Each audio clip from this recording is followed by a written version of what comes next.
Ouaga à l'info et la musique. RMO FM 98.9 FM.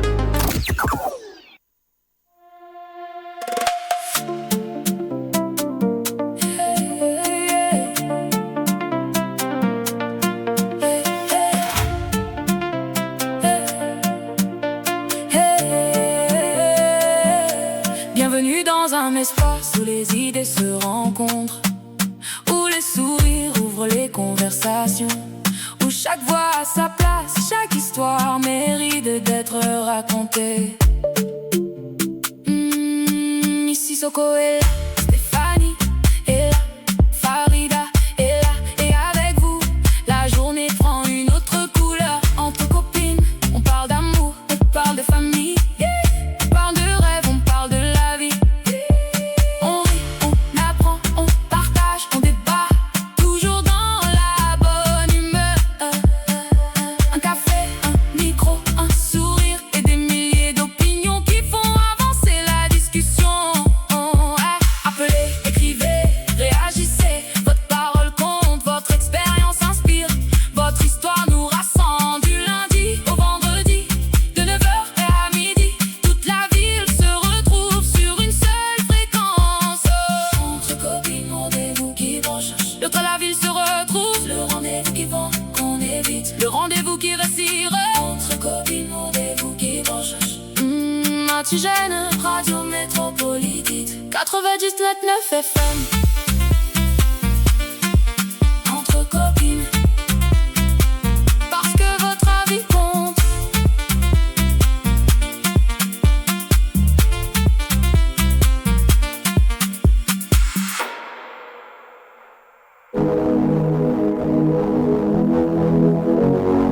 Hey.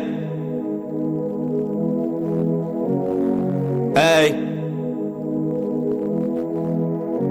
Merci d'être toujours à l'écoute de RMO, la radio métropolitaine de Ouagadougou, fréquence 98.9. Nous arrivons maintenant à notre grand entretien du jour. Notre invitée est mademoiselle, ou bien c'est madame? Mademoiselle. Camarade Zerbo Aïda, médecin en formation et ambassadrice de la santé reproductive des jeunes et des adolescents.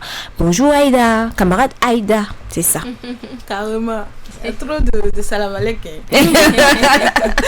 Bonjour, vous allez bien? Oui, ça va bien chez vous. Oui, ça va très et bien. bienvenue dans Entre Copines. Notre Yeah. copine du jour, en fait.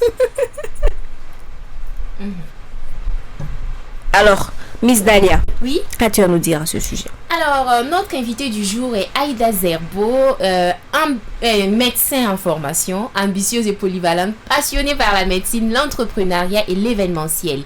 Étudiante en médecine, elle s'intéresse notamment aux questions de santé sexuelle et reproductive des jeunes. Parallèlement à ses études, elle développe Meraki Event, une activité dédiée à la décoration événementielle, au service traiteur et à l'agence d'hôtesse. Créative, organisée et persévérante, Aïda Zerbo transforme ses idées en projets concrets et aspire à bâtir une carrière qui allie réussite, indépendance et engagement envers sa communauté. À travers ses différents projets, elle poursuit un objectif, devenir une femme accomplie, utile et fière du chemin parcouru. Bonjour camarade. Bonjour, c'est comment? Ça va et chez vous? Ça va très bien. Alors, on vient de faire une panoplie de phrases pour vous présenter, mais en quelques mots, est-ce que vous pouvez vous présenter à nos auditeurs? Vous représenter. Ok, je me représente. Oui, j'aime le mood. Je suis Zerbo Aïda, je suis médecin en formation.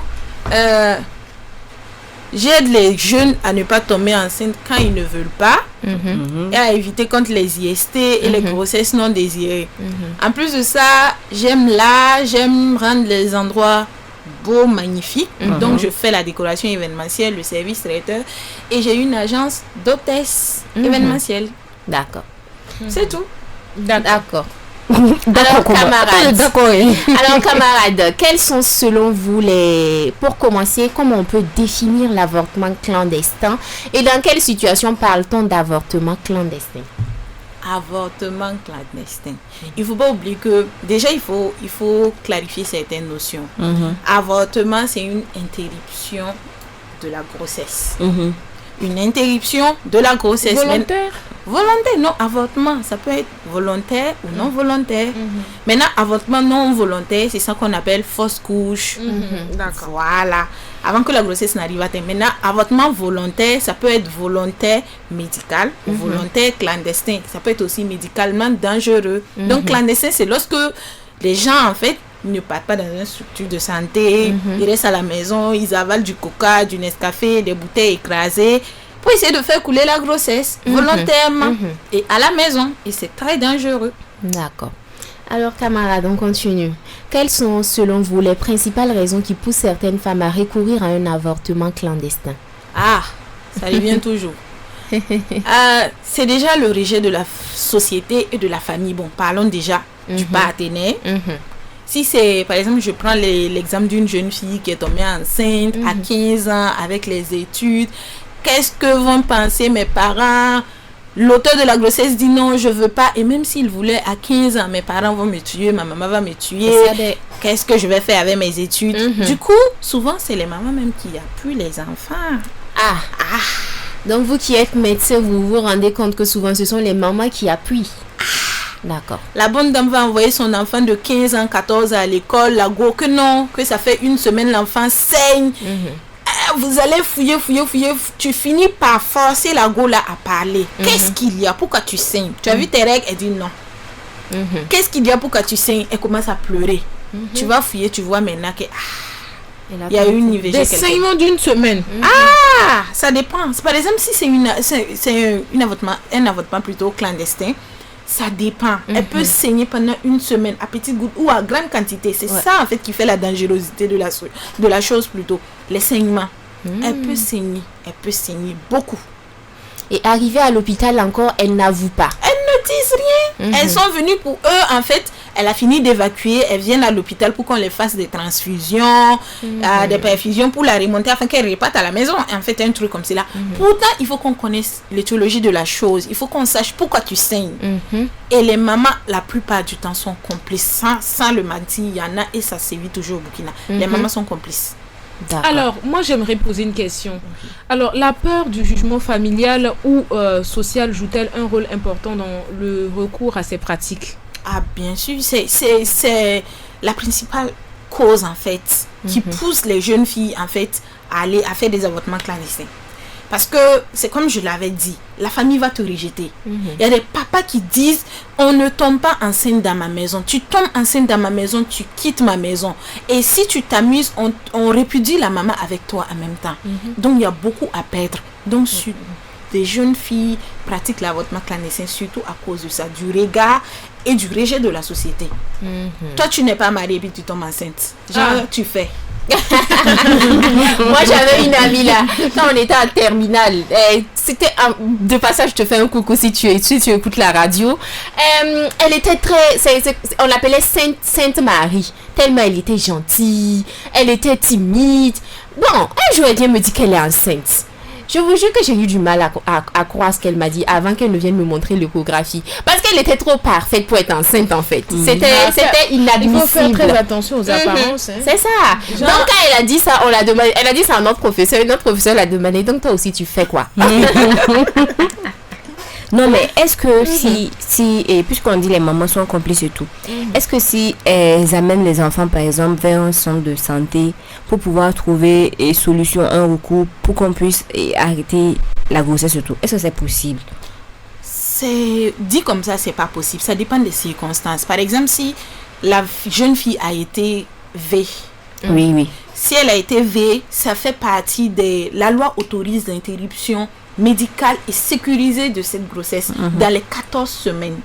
Ça veut dire, si tu as dépassé 14 semaines sans signaler le cas de V au commissariat, dans les services compétents qui vont te délivrer les certificats et tout pour autoriser cette interruption, tu ne peux pas.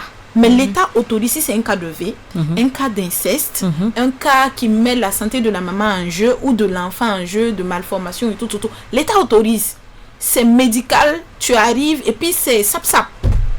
Mais à part ces cadres, c'est pas autorisé. L'enfant va venir ou bien la maman va venir accompagner son enfant à l'hôpital. On va essayer de les conseiller. L'enfant n'est pas ce n'est pas une malédiction, ce n'est pas un crime ou bien ce n'est pas quelque chose qui peut arrêter l'avenir d'un enfant. Est-ce que vous voyez? On va essayer de les conseiller, on va mettre en jeu des psychologues qui vont discuter avec eux, mais bon. On connaît l'Afrique, ils vont quitter ton bureau et puis ils vont dire je vais faire ce que je vais faire. Toi-même tu sais qu'ils vont faire quelque chose. Mais dans ce cas-là, c'est peut-être un peu mieux de pouvoir, je dirais quoi. À se blesser. Les manques Les mots, parce qu'elle est dépassée en parce fait. que même parce qu'on sait que même si on vient à l'hôpital, vous allez parler, ils vont quand même faire, ils vont trouver des solutions pour faire. C'est mieux de légaliser la chose tout simplement. Ça fait pas partie de nos coutumes, de nos croyances, de nos valeurs, de nos valeurs, surtout ça ne fait pas partie de nos valeurs en tant que Burkinabé. Tu vas essayer de défendre ça, on va te prendre pour un paria. Mais bon, on sait que les gens font. Mais on peut pas permettre aux gens de faire exactement. Mais c'est condamné par la loi. Si on t'a attrapé en train d'avorter, faut préparer tes avocats, hein, c'est condamné par la loi. Alors, vous avez parlé plus haut des méthodes. Vous avez parlé de coca, de bouteilles. Quelles sont ces méthodes que les gens utilisent en tout cas pour faire l'avortement clandestin? On risque de passer la journée à citer ça. Mais commençons quand même. Je commence par une histoire, par exemple, qu'un de nos chers maîtres nous a raconté. Une institutrice, maîtresse, primaire, un truc comme cela. C'est au Burkina ici. La dame, elle est tombée enceinte. Maintenant, on n'a pas mené les investigations pour savoir c'est de qui elle est tombée enceinte. Tout ce qu'on a su, elle est venue, elle était enfermée dans sa maison 3 jours, elle sort pas. L'institutrice. Elle me blessée. Elle sort pas. Du coup, c'est une de ses voisines qui allait en fait taper sa porte et tout pour essayer de voir que parce que depuis qu'elle est rentrée, elle sort pas. Qu'est-ce qui se passe? Ils ont même cassé la porte pour la faire sortir. Elle était dans un état pitoyable. Ils l'ont conduite à Tengango. Et c'est notre chère maître en question qui était de garde. Et lorsqu'elle est venue, elle faisait la fièvre et tout. On a fait des échos. Devinez qu'est-ce qu'on a trouvé dans son utérus? Crayon. Seigneur Jésus. Ok. Un crayon dans l'utérus. Ouais, crayon dans l'utérus. Elle a pris crayon pour essayer de racler l'œuf qui s'est nidé en fait dans l'utérus. Et c'est un cas réel. Hein. Il a même écrit un article sur ça. Ok. Je n'arrive pas à comprendre comment est-ce qu'on peut traverser tout ça avec un crayon. Est-ce que tu connais femme? Tu le problème de lion là. Tu connais femme? Femme, c'est le danger en fait. Crayon, elle a traversé le vagin, le col de l'utérus, jusqu'au niveau de l'utérus, elle a raclé. Maintenant, le crayon a fait à perforer l'utérus et elle a saigné. Ça ne pouvait plus ressortir. C'est pourquoi son état en question. En fait, je n'arrive pas à être tranquille. Je suis assise. C'est comme si j'ai déjà des vertiges. En fait, ça nous dépasse. Ça veut dire, moi j'ai entendu dire... C'est très effrayant. J'ai entendu... Le problème c'est que nous on pense que la grossesse se trouve au niveau de l'utérus. Ici en bas. Ça veut dire, elle a pris le crayon. Est-ce qu'elle a réussi même à interrompre la grossesse? C'est la question que je me pose. Logiquement, elle saigne. Elle saigne, elle va tout faire pour que ça... Tu sais ce qu'elle a fait? De toutes les manières, la grossesse était interrompue. On a tout fait pour elle la sauver. Mais elle n'est pas morte. Elle n'est pas morte. Le crayon, elle est stérile. Elle est devenue stérile. Comment ça s'est passé? Non. L'utérus, en fait, c'est quelque chose qui guérit très bien. D'accord. Donc, même si ça se perd, ça se perd fort, on peut récupérer. Mais... les gosses sont dépassés, ils sont choqués. Elle a pris un crayon. C'est à cause de ça, je me suis pas battue pour faire médecine. Non, mais moi je comprends pas pourquoi les gens ont peur de la grossesse que des IST. En fait, c'est pire quoi. Tu vas voir par exemple les jeunes de nos jours qui font les partous. Ils vont prendre les pilules du lendemain.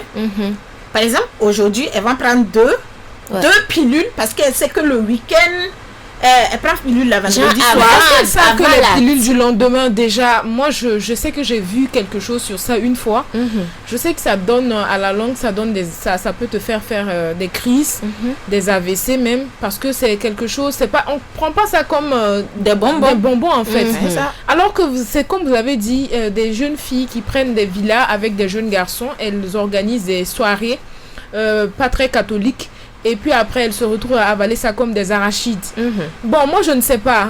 Généralement, je ne sais pas si elles sont pas informées ou bien elles font ça parce que, bon, elles sont informées, mais elles préfèrent prendre des précautions de ce genre-là. Tu vois, le danger immédiat, là, elle préfère éviter ça. Le danger immédiat, c'est quoi? La grossesse, non? Crise, épilepsie, Mais mourir. la grossesse, moi, je trouve qu'une grossesse, c'est encore mieux qu'une maladie, en fait. Mais ça, c'est toi.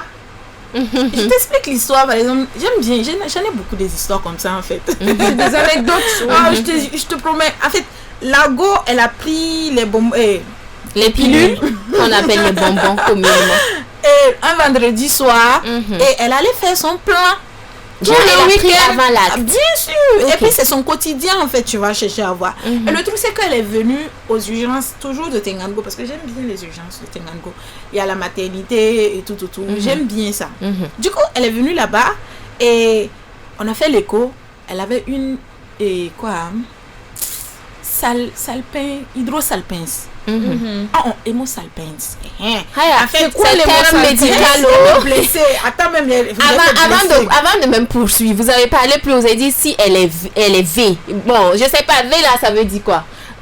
Non, on peut pas dire ça comme ça à l'antenne. Mais j'espère que vous avez compris. Ça veut Allons. dire quoi?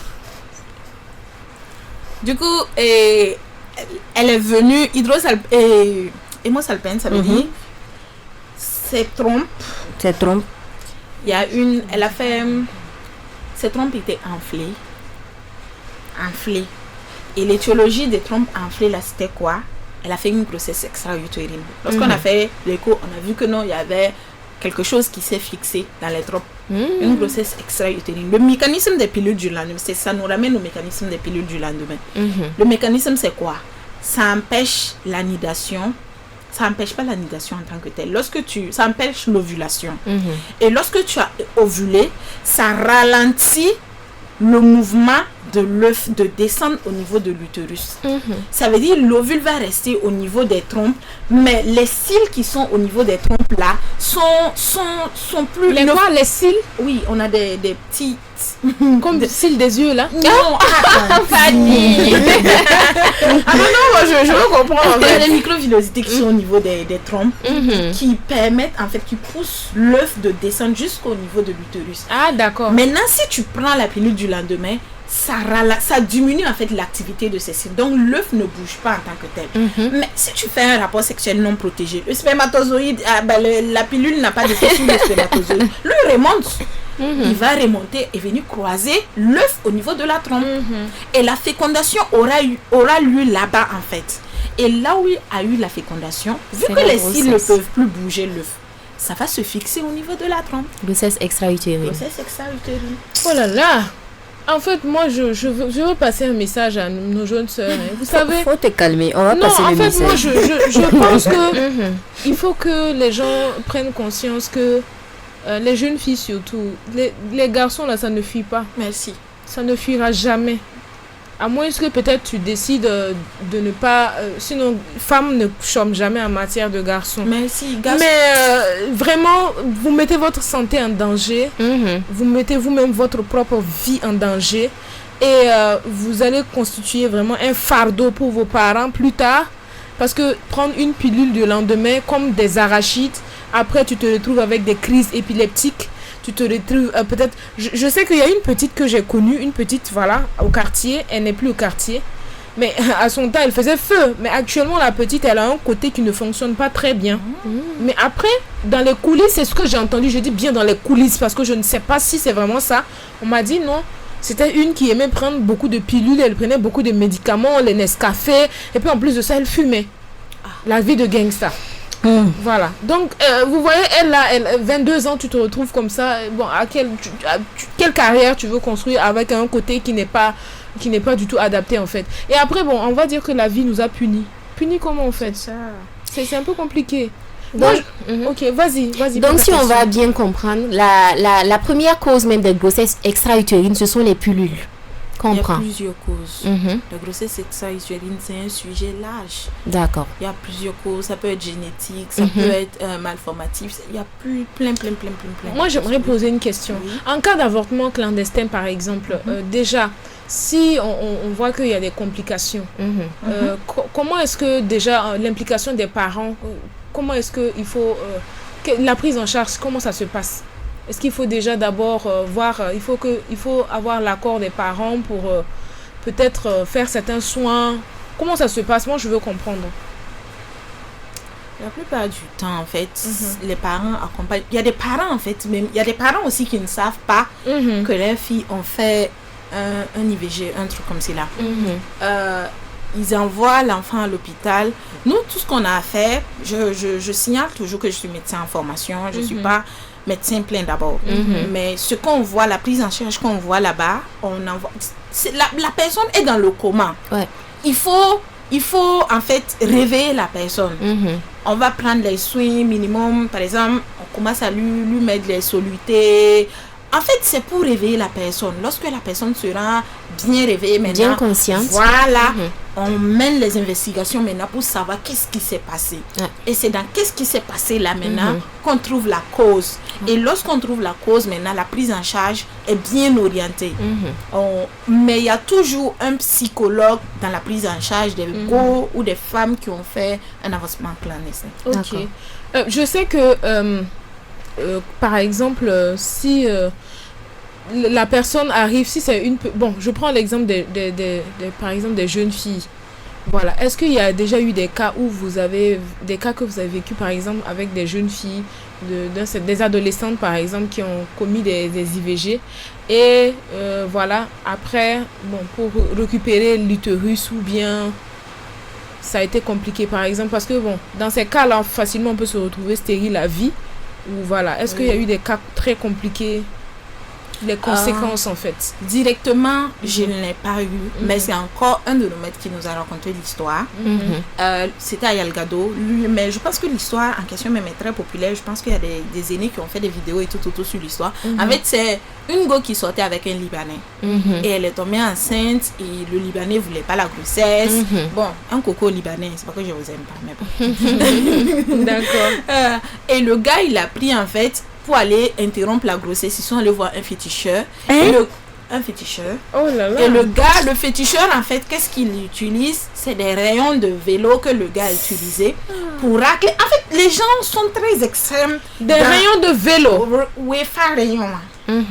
Qu'ils ont utilisé ça. Non, sorbigue. Oh là là. On sort jusqu'à perforer l'utérus de part. C'est pas possible, en fait. C'est très possible. Ok. Des rayons de vélo. Oui, Pour rayons. perforer.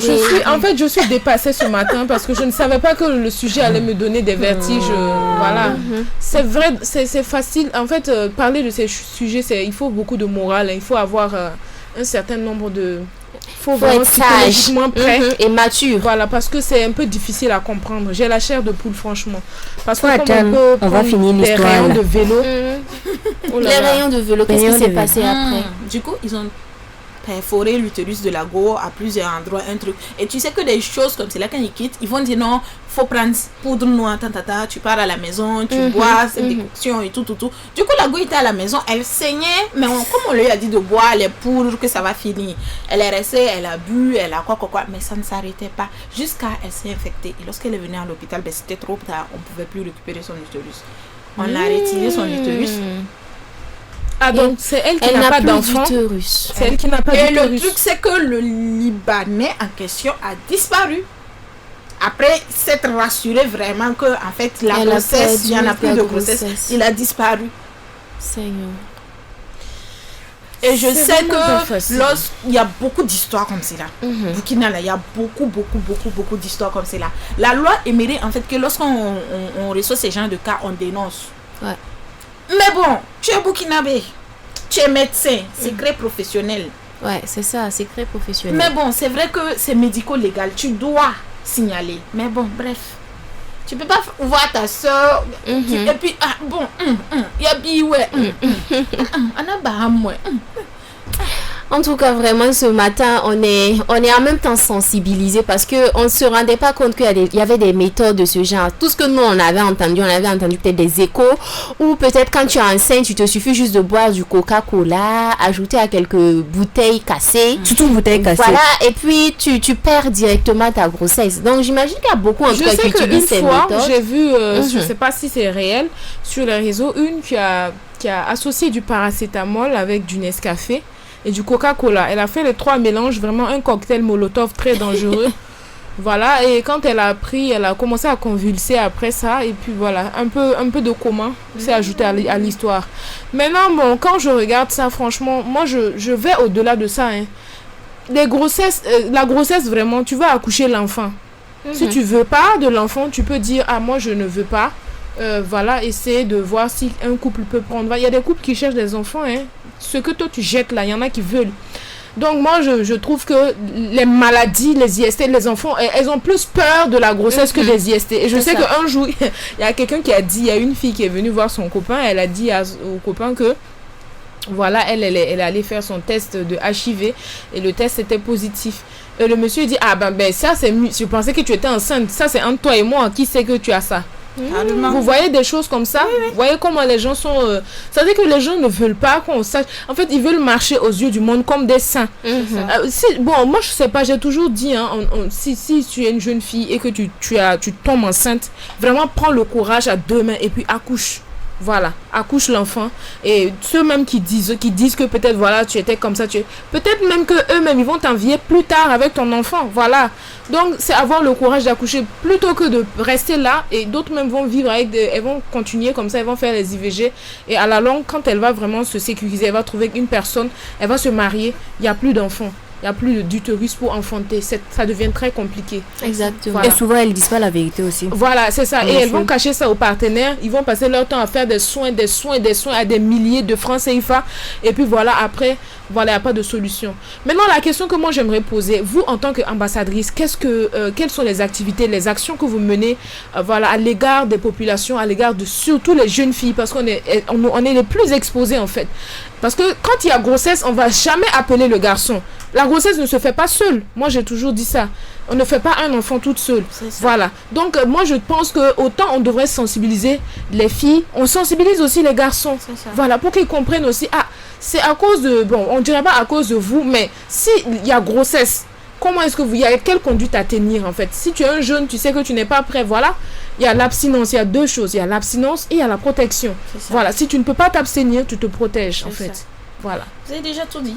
Non, bon, moi j'aimerais savoir, vous, les actions que vous menez. Oui, c'est ça. Bon, il y a plusieurs associations, en fait, qui militent pour ça, actuellement. Et les enfants ont plus peur de la grossesse que des infections. C'est pas croyable, en fait. Oui, c'est une mauvaise information qu'ils ont. Non, pas une mauvaise information, c'est le regard de la société. C'est ça. Une femme qui a accouché, voilà. Une femme qui a accouché dans notre société, on appelle sa femme seconde main. C'est ça. On appelle sa femme seconde main. Femme qui n'a même pas accouché, on va te dire femme qui n'a pas accouché ne peut même pas avoir mari, c'est toi qui as un enfant là. On a dit seconde main. C'est ça. Ou bien ils vont te dire seconde main pas mal fourrier. Tu vas goût bala tu bois vivre n'itaba. Les gens ont des préjugés, voilà. Des préjugés. Pendant ce temps, la femme qui a un enfant, elle n'a pas bu l'eau. Ça suppose qu'il y a un homme célibataire, un père célibataire quelque part. Ouais. Mais lui, en fait, c'est facilement accepté par la société. Mais mère célibataire, on préfère marcher avec le VIH, avec l'herpès, syphilis, tout ce cocktail-là dans notre corps, que de porter une grossesse. Oui, c'est trop visible, les gens voient ça. Il y a lampadaire. Non. Du coup, les actions que les associations mènent, en fait, c'est surtout beaucoup de sensibilisation autour de ça. On sensibilise beaucoup. Sur les dangers des IVG, des IST surtout, parce que moi je comprends pas comment on peut avoir peur de grossesse et puis ne pas avoir peur de VIH. C'est ça. Grossesse là va quitter ton corps dans 9 mois. C'est ça. Pour un temps. Et puis si tu sais que tu ne voulais pas vraiment, bon, à défaut tu le remets à son papa. Si voilà, ou bien tu remets à la famille du monsieur. Il y a des orphelinats également. Voilà, c'est ça je dis. Il y a des gens qui veulent des enfants et qui ne peuvent pas en avoir. Voilà. Et c'est ce que je dis. Souvent même, si c'est une grossesse qui est survenue, par exemple, voilà, le père et moi, on ne s'est pas compris, et puis voilà, on se sépare. Ça, on peut dire que c'est ça.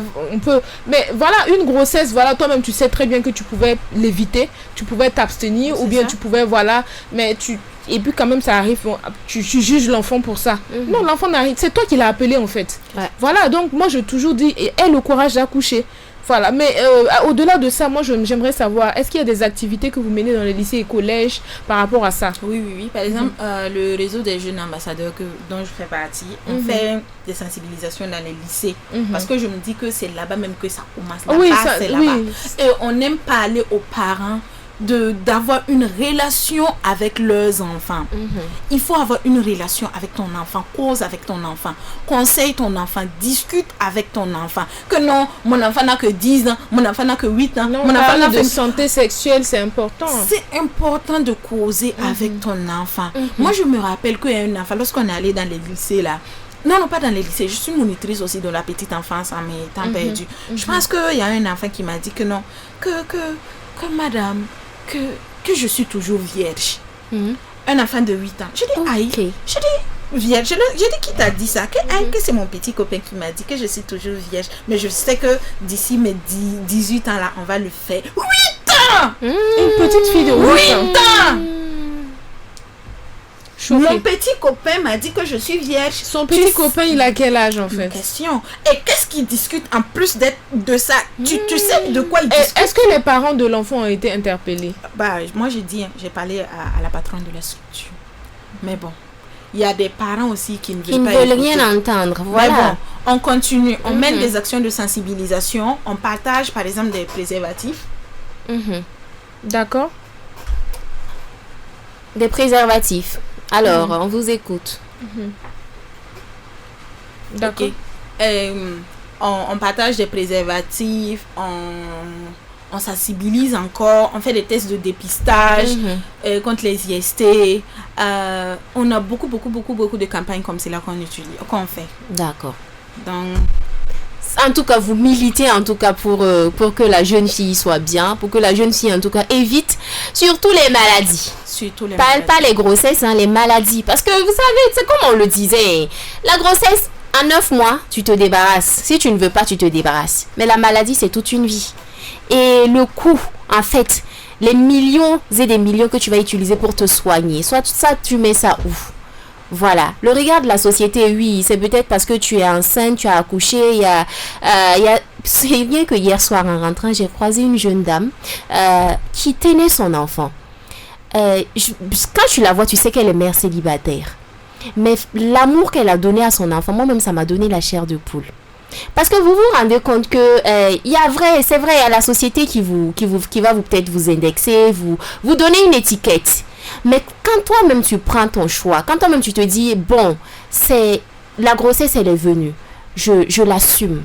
Il faut apprendre à assumer ses erreurs. En tout cas, si tu trouves que ta grossesse est une erreur, assume ton erreur et prends soin de ton enfant.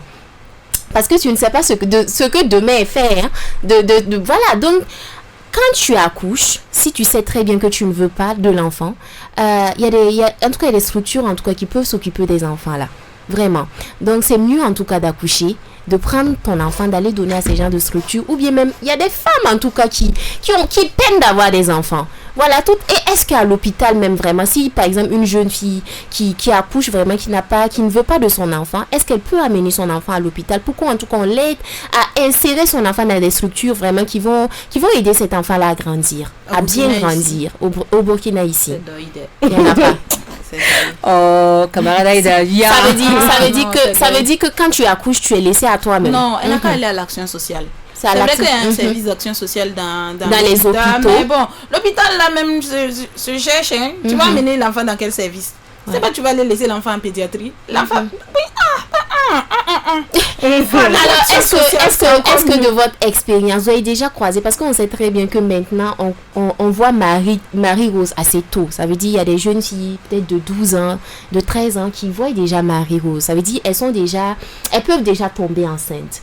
Est-ce que vous avez déjà croisé un cas où une jeune fille est vraiment tombée enceinte et sa maman ou bien ses parents en tout cas étaient au courant et ils voulaient interrompre la grossesse malgré son jeune âge. Personnellement, non. Mais il y a des anecdotes. Il y a beaucoup d'anecdotes sur ça, Mhm. mais personnellement, je ne l'ai pas encore Vécu. Mhm. Donc, je ne pourrais pas dire grand-chose sur ça, mais je sais qu'il y en a. Des jeunes enfants qui Des tombent jeunes enceintes. enfants. Il y en a même qui tombent enceintes avant d'avoir vu leurs règles. Ah oui, Ah. c'est possible. Ah bon? Ah oui. Ah oui, oui. Parce qu'il y a une préparation avant les premières règles. Comme la même préparation chaque mois pour la femme avant que les règles n'arrivent. Moi j'aimerais savoir l'âge normal pour avoir les menstrues, les menstruations, c'est l'âge normal c'est quel âge? C'est 10 à 14 ans chez la fille, non? 12 à 14 ans, 9, d'autres pas même jusqu'à 9. Il y en a qui voient leurs règles à 9 ans. 9 ans, c'est pas précoce. Hmm. Moi, je trouve que 9 ans, c'est précoce, en fait. Je pense qu'il y a des filles qui ont vu même leurs règles à 5 ans. C'est vrai que c'est pathologique, mais bon. Mais est-ce qu'il n'y a pas... 6 ans. Est-ce que ce n'est pas dû à certaines choses? Parce que, bon, moi, je sais que nos mamans, elles disaient qu'elles ont vu leurs règles à 15 ans, 16 ans.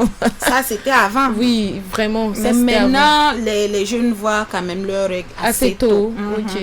16 ans, au-delà de 16-17 ans même, ça devient tardif. Donc, ça il faut devient commencer à se tardif. poser des questions. Mhm. Donc, D'accord.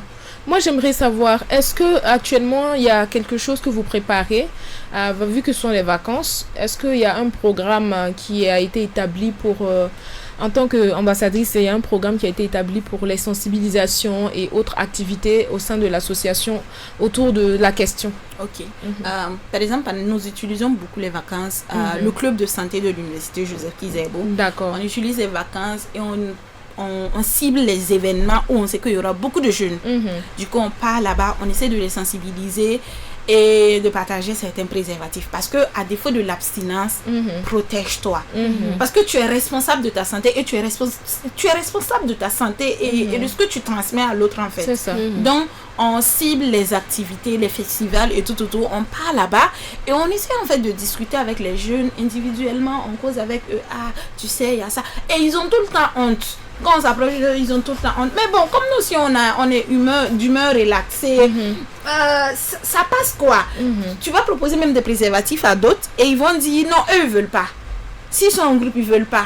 Et puis tu vas partir. Ils vont venir, venir prendre préservatif. Je me rappelle de C'est quand vraiment pas seul, hein. à l'école, à chaque année, quand on venait faire les trucs de dépistage du VIH, quand on venait, moi je partais tout le temps faire les... Et puis on me dit, hey, toi tu fais... Hey, il n'y a pas besoin de faire quelque chose pour aller faire. C'est ça. Je m'en vais faire. Et quand maintenant on donnait les préservatifs et tout, tu vois les garçons là qui viennent derrière, toi tu as pris, faut me donner. Toi, tu as fait quoi avec toi? Faut me donner. Et puis elle donnait. Et puis le bêta. En fait, quand elle a dit aux parents de parler, moi je sais que ma maman souvent, quand elle s'assoit, elle parle. Genre, sans langue de bois. Moi, on te dit, il a dit, vous faites doucement. Il dit, vous quittez là-bas. C'est comme ça, vous faites, et pas après, vous faites des bêtises. C'est ça. Elle parle sans langue de bois. Parlez à vos enfants. Vos enfants ne sont pas vos ennemis. Et puis c'est pas parce que vous allez lui parler de ça que la personne va aller faire. En Afrique, ibita signi bamso yabi ko fenye kuma foyer. Ah, avec Gelede. Non, non, non. Elle est filera obi C'est ça. tu regardes film là où on fait bisous là, toi tu regardes télé là. On te chasse. Si on a coupé, on l'a déjà gouré. Non, en fait, on te regarde, on voit si on va regarder si tu regardes Dans vraiment les la familles scène. comme chez nous là, obi gauchi, on te tape et puis tu te lèves en fait. C'est ça. Donc il faut savoir que voilà, les parents vraiment, les générations ont changé. Parlez de santé sexuelle et reproductive à vos enfants. À 9 ans déjà, on peut commencer à dire 12 ans, à partir de 12 ans, classe de CM2, on sait qu'il y a d'autres même qui s'envoient. Moi je sais qu'à la Saint-Valentin passée, j'avais le petit frère d'une amie, il est venu dire, lui il va envoyer sa copine au glacier. Donc sa grande soeur Naka, oui, 12 ans, 12 ans, CM2. Donc il faut faire très attention. À 12 ans déjà, ils sont très éveillés, même plus éveillés que Très nous, en fait. éveillés les Voilà. enfants. Donc moi je pense que c'est très bien l'initiative. 12 ans, c'est trop. 12 ans, c'est... Il faut commencer. En fait, il y a une relation, c'est une relation que tu dois établir Souvent avec même, ton enfant. toi-même, l'enfant vient te poser des questions innocentes. Maman, comment on fait pour avoir un bébé? Merci. Tu as les bonbons? Ben non, tu trouves des astuces en attendant que l'enfant soit plus mature à comprendre. On boit l'eau jusqu'à le ventre devient gros. C'est l'excuse que les parents utilisent d'habitude. Et il y a nos parents aussi qui nous avaient dit, lorsqu'on a commencé à avoir nos règles, que non, si tu as tes règles et que si garçon t'a touché, c'est gâté, tu es enceinte. Voilà. Si tu t'assois, tu tâches ta chaise, garçon dit s'assoit là-bas, tu deviens stérile. Tu vois tous ces préjugés qui nous ont marqués. Moi, ça m'a marqué. Moi, je sais que quand je les ai vus, on m'a dit, un matin, elle me dit, Nika Tchaïbi Bolide. Et puis, effectivement, c'est ce que j'appliquais. Quand je ne causais pas avec les garçons de la classe, quand je vois, je cours pour rentrer à la maison.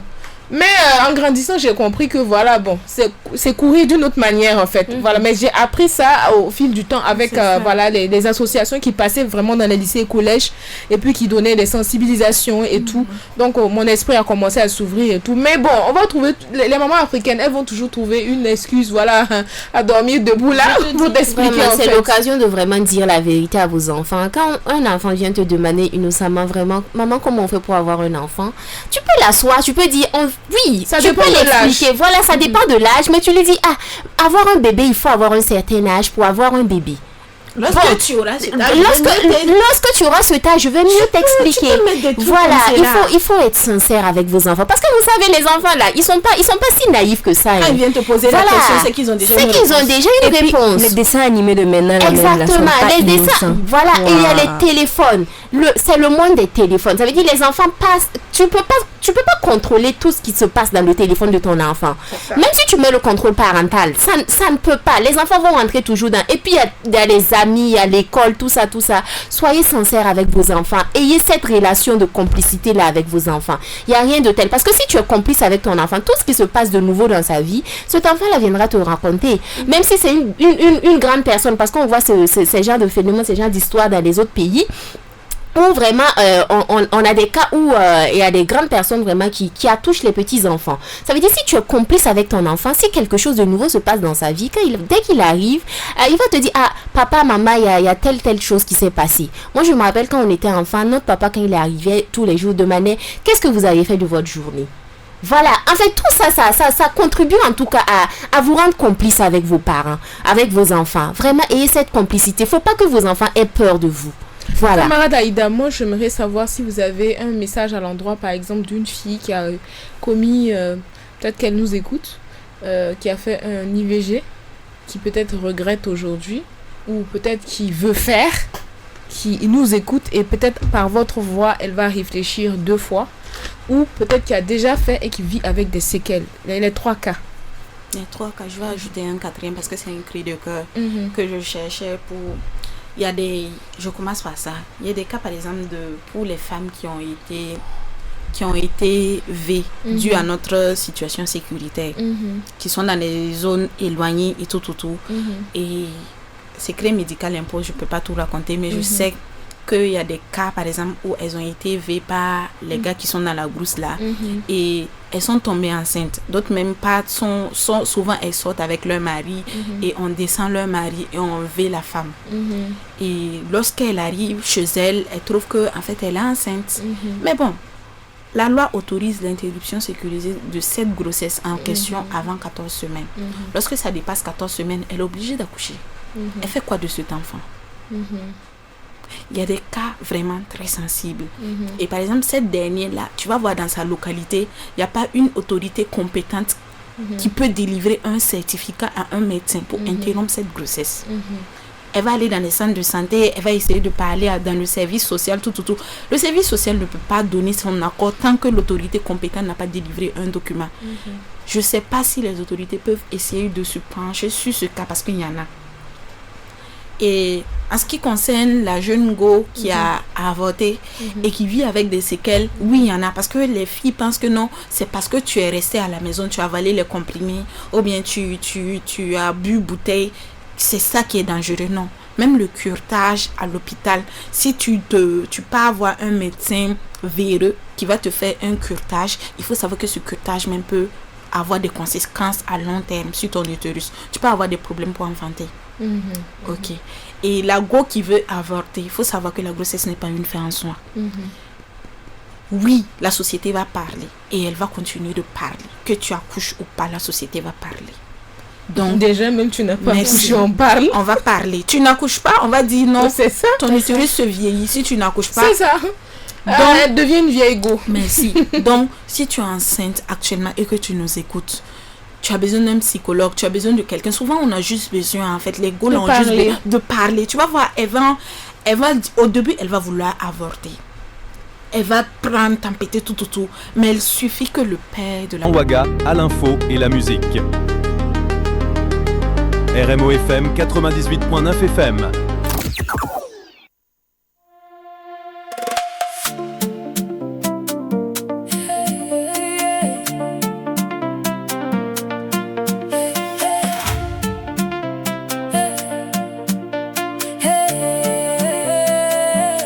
Bienvenue dans un espace où les idées se rencontrent, où les sourires ouvrent les conversations, où chaque voix a sa place, chaque histoire mérite d'être racontée. Ici Soko est là, Stéphanie est là, Farida est là, et avec vous, la journée prend une autre couleur. Entre copines, on parle d'amour, on parle de famille, on parle de rêve, on parle de la vie. On rit, on apprend, on partage, on débat, toujours dans la bonne humeur. Un café, un micro, un sourire et des milliers d'opinions qui font avancer la discussion. Appelez, écrivez, réagissez, votre parole compte, votre expérience inspire, votre histoire nous rassemble du lundi au vendredi, de 9h à midi. Toute la ville se retrouve sur une seule fréquence. Entre copines, rendez-vous qui branche. Toute la ville se retrouve, le rendez-vous qui vend, qu'on évite, le rendez-vous qui rassure. Entre copines, rendez-vous qui branche. Antigène, radio métropolitique 99 FM. Entre copines, parce que votre avis compte.